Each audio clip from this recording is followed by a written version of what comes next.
But I'm overweight, and so I knew there was a little bit of risk, but I'm thinking, I'm going to die like everybody else, but I'm not going to die. I got to correct you. Okay. None of my patients are overweight. So, some are under height. Okay, I could None be. of my patients are overweight. I just want to point that out. Well, I've told people the only thing that kept me from playing in the NBA was lack of height and talent. Exactly. You know. Yeah. So, hello and welcome everybody to yet another Power is Prevention here at ClearCardio.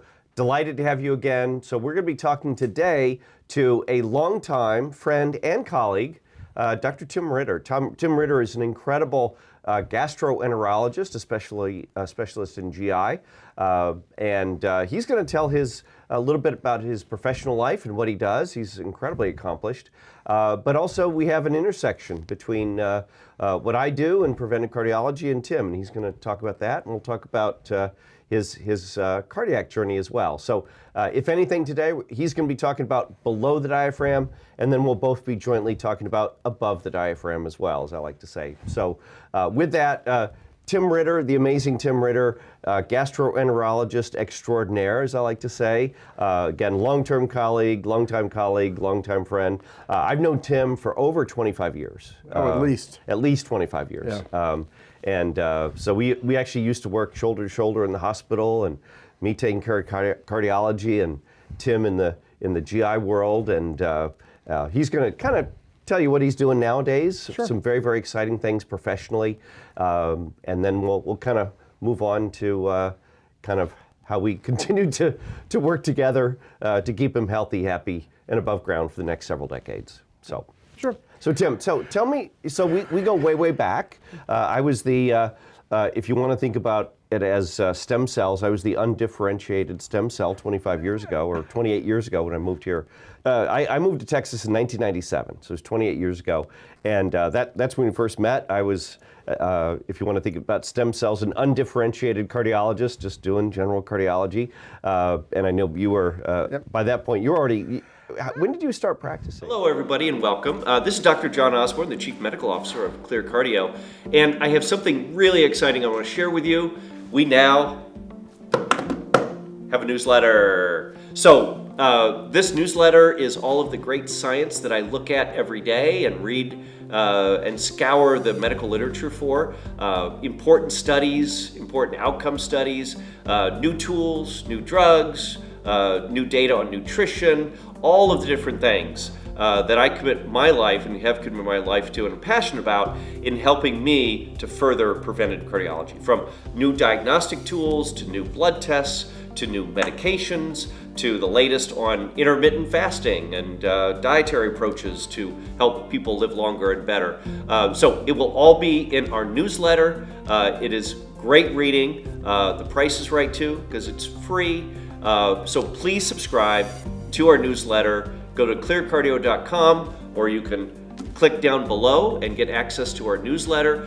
Whether you're one of our patients or not, it's all good. But I love reading. I'm a voracious reader. I love medicine, and I love finding all the little charms, little treasures out there that make me a better doc, that better inform me, and ultimately help people along the way. So please support my habit of finding the greatest, newest, most important literature, and I'm delighted to share that with you. So please click below, subscribe. We'll get you on the newsletter list, and I think you'll really find it fascinating. So again, click below, join our newsletter, and we'll be really excited to help educate, or because we're in Texas, I like to say educate you on preventative cardiology and what the latest and greatest tools, tricks, and treasures are. So thank you again. This is Dr. Jon Osborne, the Chief Medical Officer of ClearCardio, and click below and get on that newsletter. So I started in 93. Okay, so you beat me a little bit. Yeah, by just a few years. And I was the same way. I was doing general GI for the first, 10 to 15 years of my practice. But, as we all do, you find things about your job that you love.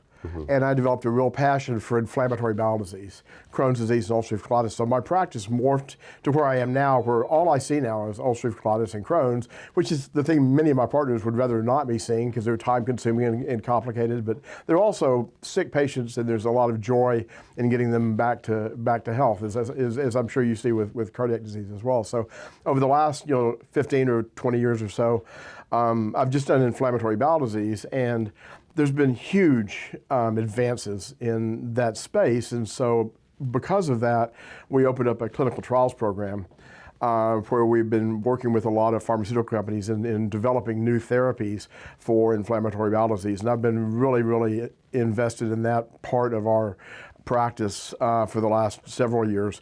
And our practice has then grown to be a very large multi-state practice. So we have clinical research sites around the country, and I help oversee all those sites. And then I do a lot of consulting with pharma on how to best design trials that are patient-friendly and yet give all the information that's needed to really bring these drugs to market, or not if they're not supposed to be there.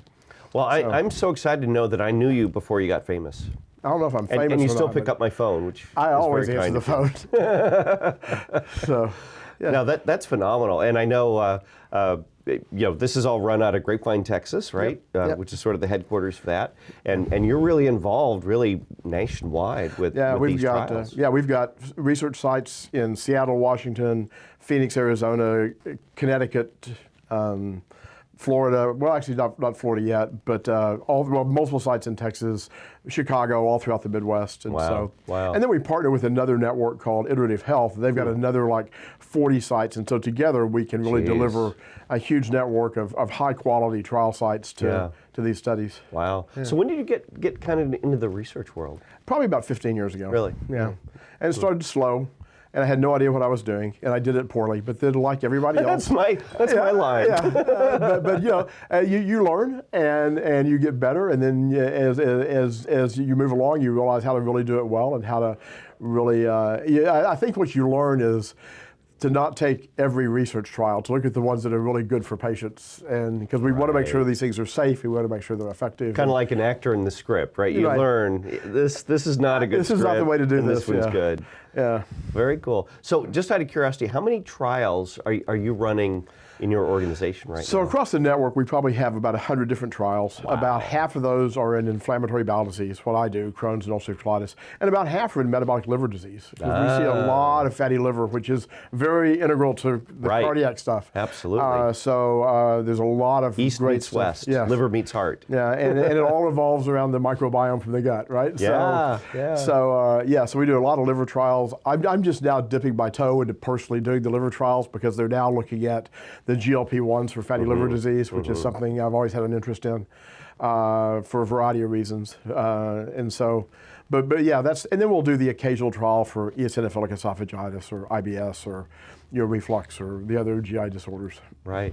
Well, that's so exciting. So how many patients do you think you have involved in these trials right now? I can tell you we had 6,000 research visits last year. Wow. So across all the sites. Yeah. Well, that's so cool. Yeah. I mean, it's really key. I mean, it's great. I love clinical medicine. I love taking care of patients. But it's also super exciting to be involved with really the cutting edge of what we're going to be doing 5 and 10 years down the road. Well, I tell people there's two things about my practice I like. I still love sitting in a room with the patient, taking care of the patient. And then I love the time we spend with our coordinators going over how the research trials are going. I mean, those part of the week, that's not work.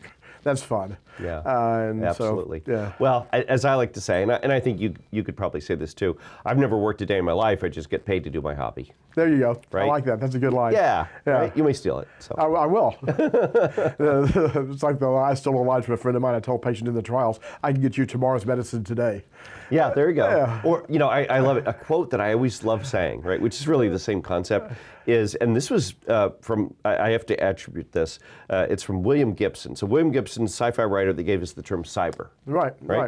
So he said, the future is already here, it's just not evenly distributed.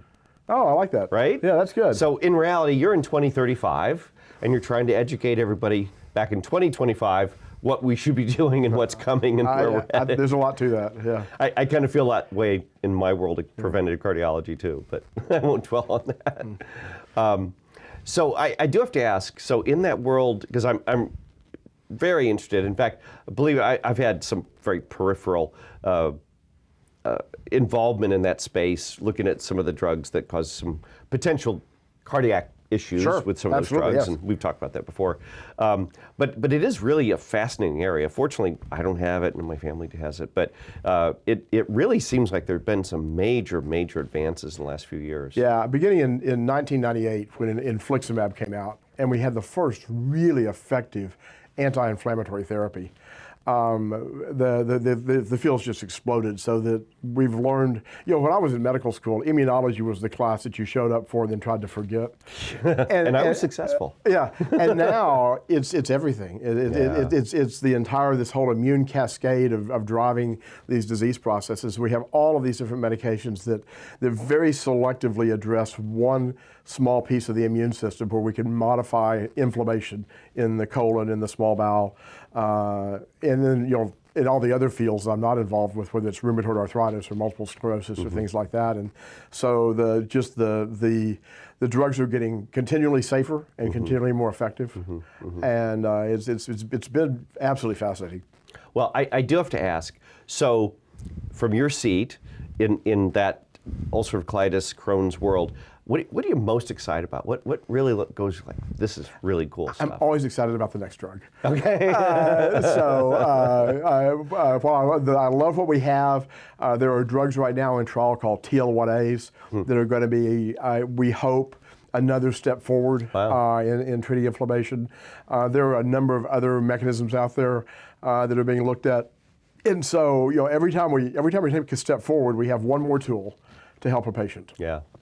Well, that's really exciting, and I'm very, very happy for you, and frankly very proud as your friend to know that you're really deeply involved in really helping to transform care for our patients with some really problematic GI issues. Yeah, they are. These patients are miserable. I remember 30 years ago as an intern, right? We'd get the Crohn's patient, and what a disaster. It was steroid surgery and fistulas. fistula. It was just, and there was nothing you could do. I mean, you actually kind of felt better for the ulcerative colitis people that just affects the large bowel, because you can take it out, right? I mean, and we still do not that. Not great, but you could take it out. But with the Crohn's or regional ileitis patients, yeah, they had some miserable, really bad. And now most of the time we get them happy, healthy, and living normal lives. Yeah. So. Yeah. Well, it's a tribute to you and what you've done. Well, thank you. Thank you, Tim.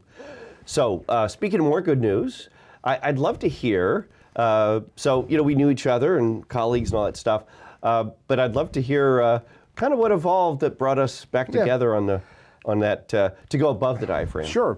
So I've always struggled with my weight, but I've never really had many cardiac risk factors, and so. At the hospital that you used to work at, I'm still at, about 20 years ago, they put in their first cardiac CT program. And in order to get certified to do it for Medicare, they offer these free scans. And so I said, well, I'll do that. So I went in. In Texas, it's like free beer. It's free beer. Yeah, it's free beer. I think they gave me a beer, actually. But anyway, so I went in and I had this coronary CT, and it was pristine, crystal clear. Right? I had a neurologic thing a couple of years later. I had an MR angiogram, crystal clear. So I'm thinking, I don't have diabetes. My cholesterol is fantastic. I don't have hypertension. I don't smoke. Any family history? Well, I'm adopted, so I don't know. Yeah, so big black box. Yeah, but I'm overweight, and so I knew there was a little bit of risk. But I'm thinking, I'm going to die like everybody else, but I'm not going to die. I got to correct you. Okay. None of my patients are overweight. So some are under height. Okay, None of my patients are overweight. I just want to point that out. Well, I've told people the only thing that kept me from playing in the NBA was lack of height and talent. Exactly. That's again my line too. Yeah. So anyway, so I'm thinking, I'm not gonna live forever. So you had a perfect scan 20 years ago. Perfect scan. Both head, neck, heart, neck, everything. Right? Yeah. No risk factors. Yeah. LDL 70. Baseline native LDL is 70. Right. And so I'm thinking, I need to be watching out for cancers and all the other stuff, and I don't need to worry about my vascular system. Sure. And then about 3 or 4 years ago, I'm really working hard to lose weight and going to. So I have to tell you. So we would call you. You're gonna love this. We actually have a term for it. Smurf. Okay. So a Smurf in our world is someone who doesn't have standard modifiable risk factors. Yeah. We call them Smurfs. Okay. Right? As it turns out, about 15, for everybody out there, 15% of people with heart disease are Smurfs. Okay. They eat right, exercise, great cholesterol, no diabetes, no smoking, and they still get heart issues. So Smurfs are pretty common. Yeah. So you're a Smurf. Yeah, I am a Smurf. And thank you for wearing the right color shirt as well. Oh, okay. There's a story with that, actually. Okay. I can tell you. Well, we got time. So anyway, I went on a GLP-1 to try to lose some weight, and I've always followed my blood pressure. I've always checked it once a month or whatever. And I started getting a little hypertensive about 3 years ago. And it wasn't bad, 145 over 90 kind of thing. And so like every really bad doctor, I treated myself. And it didn't really work. I don't even remember what I put myself on, but it didn't work. And so at some point I said, you're an idiot, go see your internist and let someone who knows what they're doing actually take care of you. And so I went and saw my internist, who like you, I've been friends with forever. And he got my blood pressure under control. And then he gave me a whole list of things I needed to do. One of which was a calcium score. And I'm like, well, that's a waste of time. But if you want me to do this, I'll do it. And you can remind me, I don't know what a normal is, like less than 150 well, or something. I'm going to say, so for you and everybody else, with a calcium score, the only normal score is 0. 0, okay. Right? That's the only normal score. Anything that's not 0 means you have plaque. Well, mine was not 0. In fact, mine was a few thousand. Yeah. I forget the number, but it was like 2,500, 2,800. Okay, yeah. I was thinking 1,000 plus. Scared but the crap out of me. Right. So I'm thinking. No pun intended. Yeah, I mean, so I'm at home, we're talking to my wife about, when do I schedule the bypass, right? I mean, no, but it got my attention. And so I saw another buddy of mine, cardiologist, and he wanted to do a stress test, which, with my orthopedic problems, we did a nuclear stress test. Right. And correct me if I get the terms wrong, there were no significant ischemic changes, but I had transient ischemic dilation, which can suggest multi-vessel disease or left main disease. So what that means, after the stress test, the heart dilates. Normally it shouldn't. Yeah. So that's a concern. It could be other things, but and he so said, a red flag perhaps. Yeah, and I've never had a symptom, chest pain, short of breath, anything like that. And so he said, I ought to go see you. And I said, well, sure, I know, John. I'll be happy to, and get one of these clearly studies, and really, because he didn't want to cath me because they have no symptoms. Sure. And they weren't going to do anything. And I'm, in full panic mode at this time. And so that's when we reconnected, and I got the first clearly study, and it showed significant, primarily right-sided disease, but I've also got a right dominant system. Right. And I don't remember the numbers, but 35% occlusion. Yeah, I mean, we break it up into occlusive, non-occlusive, obstructive, non-obstructive, right? Yeah. Stents, balloon surgery versus medical therapy. So the good news is we didn't see any blockages, right? So we had the opportunity to just kind of work on this medically. So anyway. And so I consulted with you, and we talked about multiple different things, and we came up with a regimen of a variety of things to really drive my LDL down as low as I can get it. And over the next 3 years, then I've had 2 subsequent studies and have had some regression of the plaque. So, so it makes me, it excites me that I'm actually doing something that is positively impacting what I never expected to have in the first place. Right.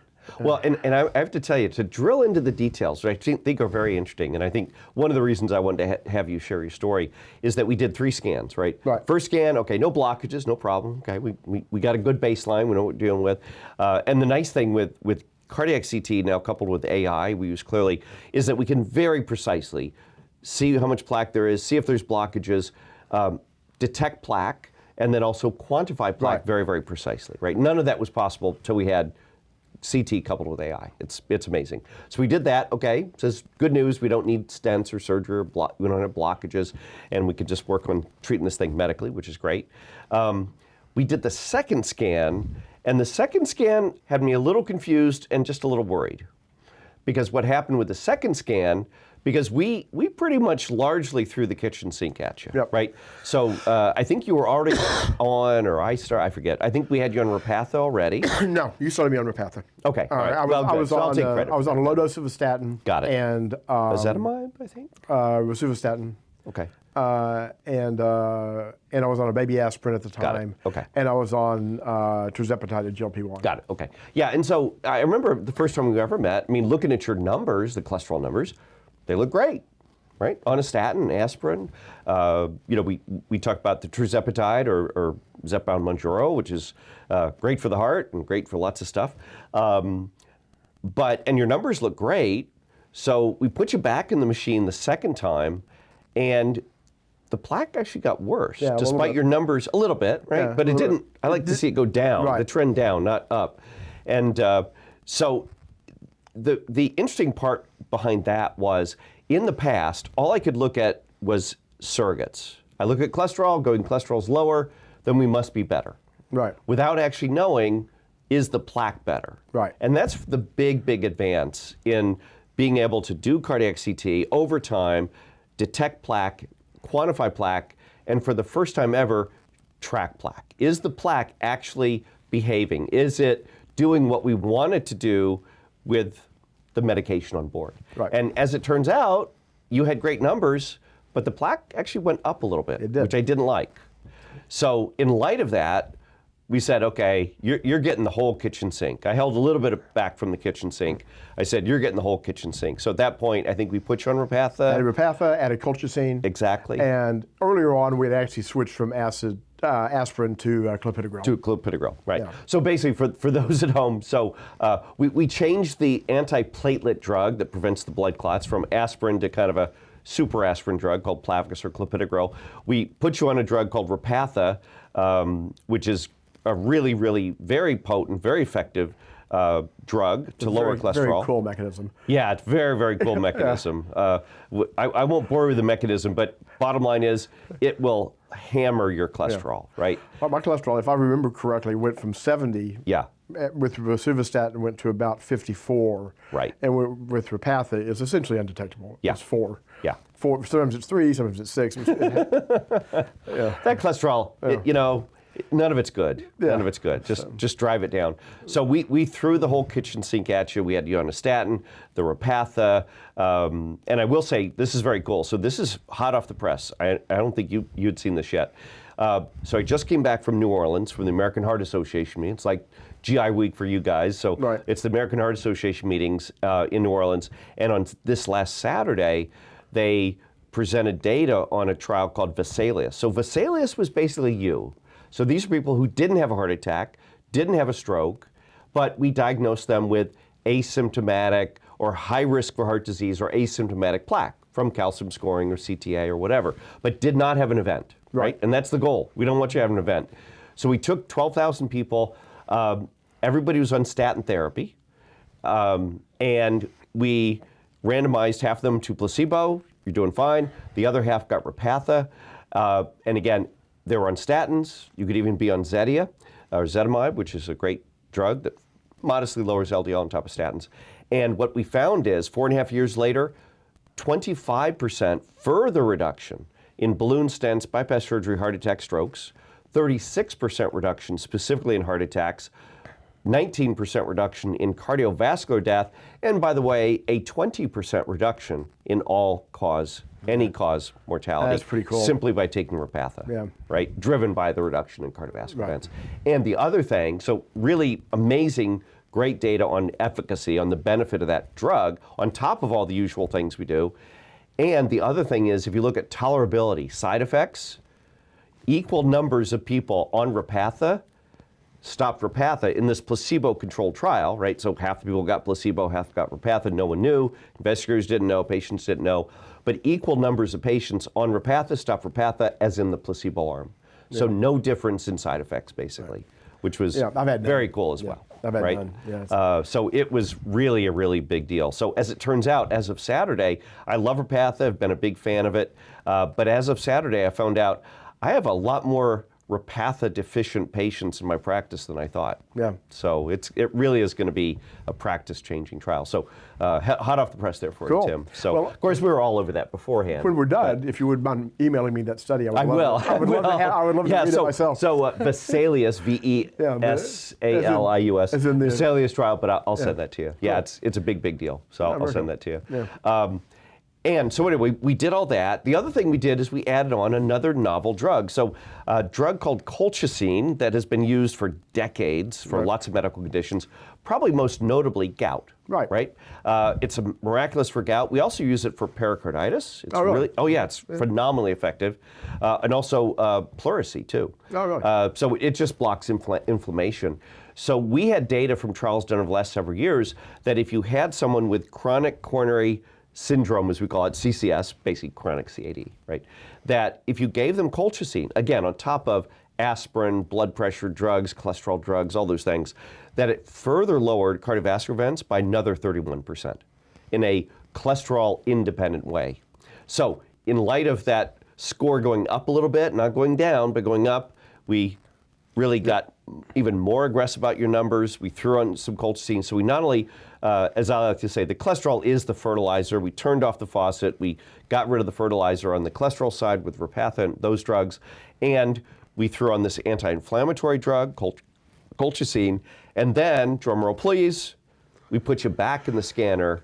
And the good news was, I love happy endings, we actually saw the plaque starting to come down. Yeah, by a significant amount. It did. It did. And what's really great, and I think the take-home message is that numbers are great. We're going to look at blood pressure and cholesterol and those factors.